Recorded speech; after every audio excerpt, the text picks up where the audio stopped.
last week on Legally Kidnapped. Good evening.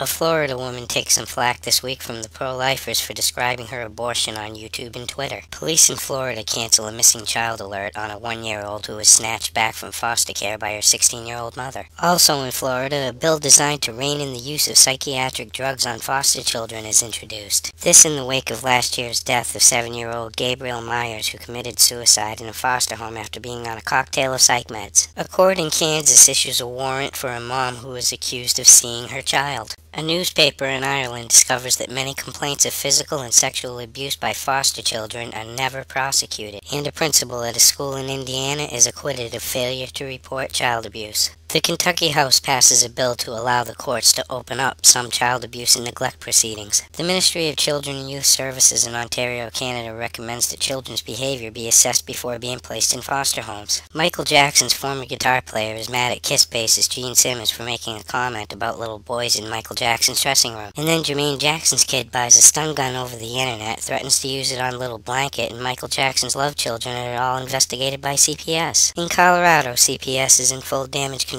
mode as it unleashes a public relations campaign in light of a $300,000 court settlement for the death of Elise Vick. The Court of Appeals in North Carolina declared the Child Abuse Register unconstitutional for including people who have never been convicted of child abuse. And apparently, Brooke Mueller wants to divorce Charlie Sheen. A St. Louis foster parent is arrested for molesting 2 of his foster daughters. And 6 children are removed from a home after another foster molester is busted in Nebraska. And in New Jersey, parents of a 17-month-old go to court to try to regain custody, only to find out that their son had suffocated to death in a foster home. A Sacramento foster parent loses her license 2 years after little Mariana Crenshaw died in her home. 4 social workers in the Danielle Kelly case are all convicted of fraud. In Alberta, Canada, 2 foster children die in 2 separate incidents within 3 days of each other. And the foster mother who was convicted of manslaughter in the death of a foster child in Alberta last year gets a new trial. A couple who fled England to avoid having their baby snatched by British baby stealers loses them in Spain upon England's request.